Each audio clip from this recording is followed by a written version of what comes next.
Once upon a time, in a small village in Africa, there lived a young girl named Amina. Amina was known for her kindness and courage. She had a special friend, a little rabbit named Kito, who followed her everywhere. They spent their days exploring the lush forests near the village, playing under the warm sun, and sharing stories by the fire at night.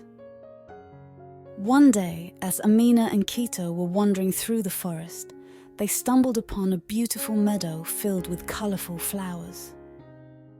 Kito, with his twitching nose and curious eyes, hopped from one flower to another, enjoying the fresh air. Amina laughed, twirling around in the meadow, her joy contagious. But as the sun began to set, a shadow fell over the meadow. Out from the trees emerged a big, fierce wolf with gleaming eyes and sharp teeth. The wolf, known as Kovu, was feared by all the animals in the forest. He had a reputation for being cunning and ruthless, and everyone knew to avoid him. Kito froze in fear, his little heart pounding. Amina quickly noticed Kito's fear and stepped in front of him, her heart racing but her mind steady. She knew she had to protect her friend. "Why are you here, little rabbit?" growled Kovu, his voice as cold as the night. "This is my territory, and I do not like uninvited guests." Amina, gathering all her courage, spoke up. "Kito is my friend, and we did not mean to intrude, Mr. Kovu. We were just enjoying the beauty of the meadow. We don't want any trouble." Kovu eyed Amina, surprised by her bravery. Most would have run away by now, but this little girl stood firm. He let out a low, menacing laugh. "You are brave, but bravery alone will not save you from me." Amina thought quickly. She remembered the stories her grandmother used to tell her about how the animals in the forest respected those who were wise and kind. With a deep breath, she said, "Mr. Kovu, I know you are strong and powerful, but wouldn't it be better to have friends than enemies? The forest is big enough for all of us. If you let us go, we promise to never disturb you again."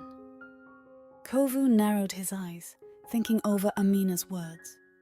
He had lived his life alone, feared by all, but he had never had a true friend. The idea of friendship intrigued him, though he would never admit it. "You speak wisely, little girl," Kovu finally said, his voice softer now. "Perhaps there is more strength in friendship than I thought. You and your rabbit may go, but remember your promise." Amina nodded gratefully, her heart swelling with relief. She and Kito slowly backed away, keeping their eyes on Kovu until they were far enough to turn and run. As they ran back to the village, Amina couldn't help but smile. She had faced her fear, protected her friend, and made it home safely. From that day on, Amina and Kito were even closer, their bond unbreakable. And while Kovu remained in his part of the forest, the animals noticed a change in him. He was still fierce, but he was no longer feared. In fact, he had started to understand the value of kindness and respect, just as Amina had shown him. And so, in that small African village, the story of the brave little girl, her rabbit friend, and the wolf who learned to value friendship was told for generations, reminding everyone that sometimes courage and kindness are the greatest strengths of all.